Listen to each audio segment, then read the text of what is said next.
নমস্কার বন্ধুরা, নবমিতাস কুকিং হাবে আপনাদের সবাইকে স্বাগত। বন্ধুরা, আজকের আমি ঝিঙের সাথে কয়েকটা উপকরণ মিশিয়ে এমনই একটা রেসিপি করব যাতে কিনা 1 কেজি ঝিঙে খেয়ে ফেলবেন। যারা ঝিঙে খেতে চায় না তারাও খেয়ে ফেলবে। বন্ধুরা, এই রেসিপিটা যদি আপনাদের ভালো লাগে লাইক, শেয়ার, কমেন্ট করবেন আর সাবস্ক্রাইব করে আমার পাশে থাকবেন। ঝিঙের এই রেসিপিটার জন্য আমি এখানে 3টে ঝিঙে নিয়ে নিয়েছি।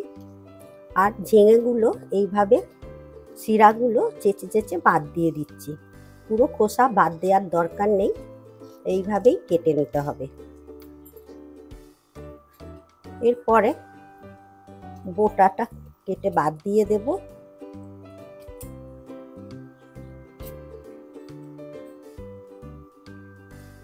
আরও একটা এইভাবে কেটে নেব।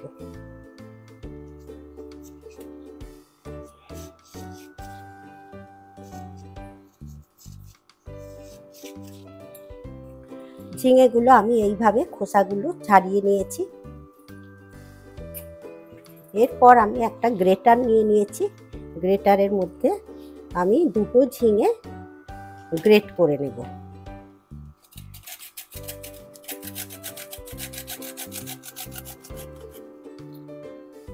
এখানে আমি একটা ঝিঙে গ্রেট করে নিয়েছি। আর আপনারা যদি মনে করেন গ্রেট করে নিতে দেরি হচ্ছে, সময়টা বেশি লাগছে, তখন আপনারা এই ঝিঙেগুলোকে ছোট ছোট করে কেটে নেবেন। কোনো শেপ দিতে হবে না, এমনি কেটে নেবেন ছোট ছোট করে। এইভাবে ছোট ছোট করে টুকরো টুকরো করে নেবেন। টুকরো টুকরো করে নেওয়ার পর মিক্সিং জার নিয়ে নেবেন। মিক্সিং জারের মধ্যে এই কেটে রাখা ঝিঙেগুলো দিয়ে পেস্ট করে নেবেন। তাতে আরও তাড়াতাড়ি হবে গ্রেট করে নেওয়ার থেকে। দেখুন, এখানে ঝিঙেটা পেস্ট করে নিয়েছি, বেশি সময়ও লাগলো না।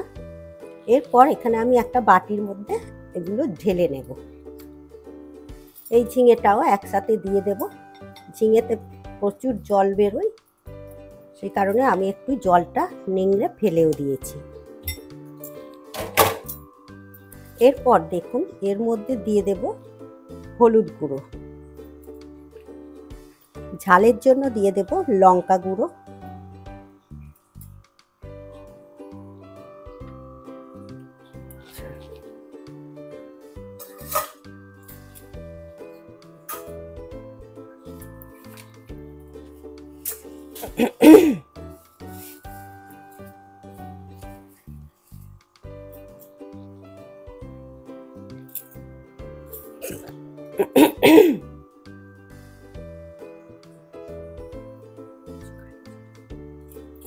হাফ চামচ কালো জিরে,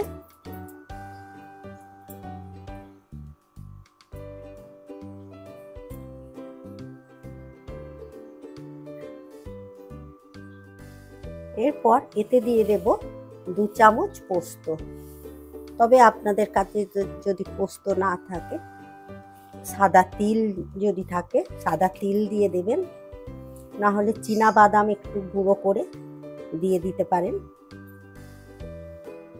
এরপর দিয়ে দেব এতে 2 চামচ বেসন। 2 চামচ দিয়ে দেব। 2 চামচ বেসন দেওয়ার পর 3 চামচ দিয়ে দেব চাল গুঁড়ো। এরপর এই সমস্ত উপকরণ ঝিঙের সাথে একটা চামচের সাহায্যে মেখে নেব।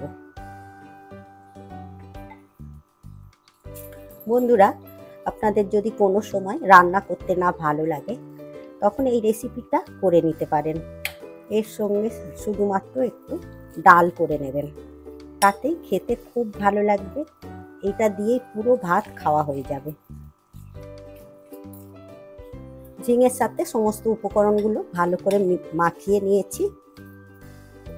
এরপর এর স্বাদটা আরও ভালো আনার জন্য ধনে পাতা নিয়ে নিয়েছি। এই ধনে পাতাগুলো দিলে এর টেস্টটা আরও ভালো হয়ে যাবে। আমি এখানে কেটে নেব।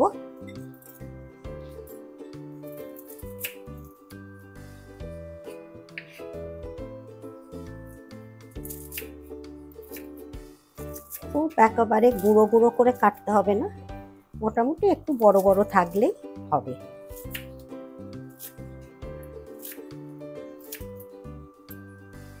ধনে পাতাগুলো এর মধ্যে দিয়ে দেব।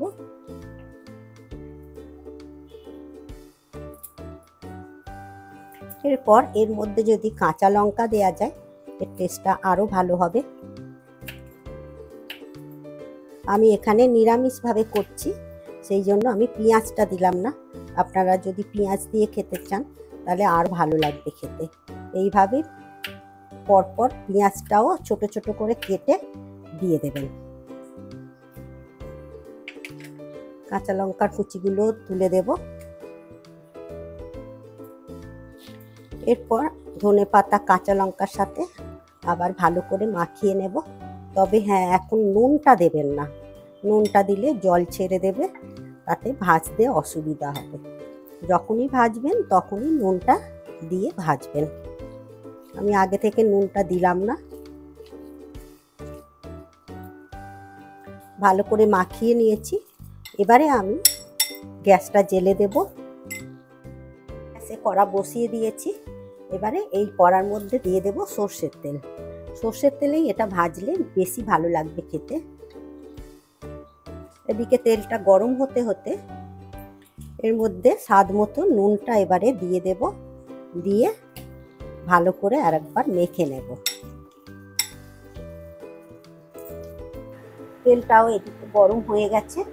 এরপর এই তেলের মধ্যে আমি একটা একটা করে বড়াগুলো ভেজে নেব। এইভাবে একটা চ্যাপ্টা চ্যাপ্টা করে দেবেন। আর গ্যাসের ফ্লেমটা মিডিয়ামে রেখে ভাজবেন, তাতে ভাজাটা বেশ ভেতর থেকে ভাজা হবে। আর জোরে দিলে, গ্যাসের ফ্লেমটা যদি জোর আঁচে করেন তাহলে ওপর থেকে পুড়ে যাবে, ভেতরটা ভাজা হবে না। আবার একেবারে যদি লো ফ্লেমে করেন তাহলে তেলটা খুব টেনে নেবে, তাতেও খেতে ভালো লাগবে না। এইভাবেই ভেজে নিতে হবে। এরপর একটা একটা করে উল্টে দেব, উল্টে দিয়ে ভেজে নেব।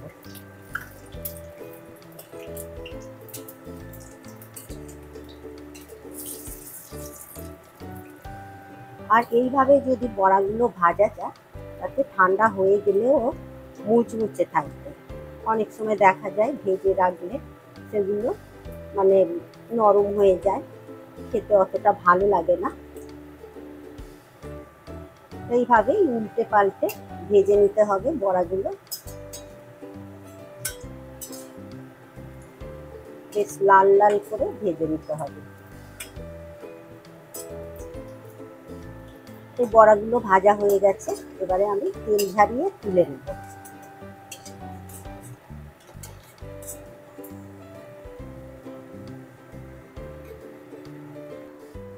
তুলে নিয়ে একটা প্লেটের মধ্যে রাখবো। এভাবেই বাকি বড়াগুলো ভেজে নেব।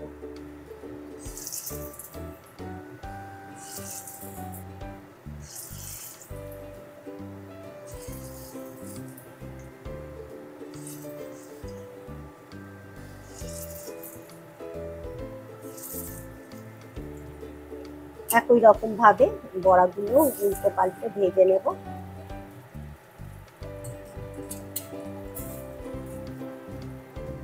এই বড়াগুলো ভাজা হয়ে গেছে, তেল ঝারিয়ে তুলে নেব।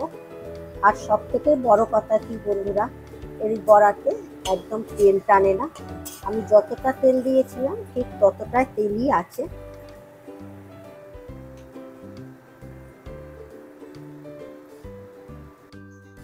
সব বড়াগুলো আমার ভেজে নেওয়া হয়ে গেছে। বন্ধুরা, আপনারা একবার হলেও গরম ভাতের সাথে এইরকম একটা রেসিপি খেয়ে দেখবেন কেমন হয়েছে, আর অবশ্যই কমেন্ট করবেন। আর আমার এই রেসিপিটা আপনাদের যদি ভালো লাগে লাইক করবেন আর শেয়ার করবেন, আর সাবস্ক্রাইব করার অনুরোধ রইল।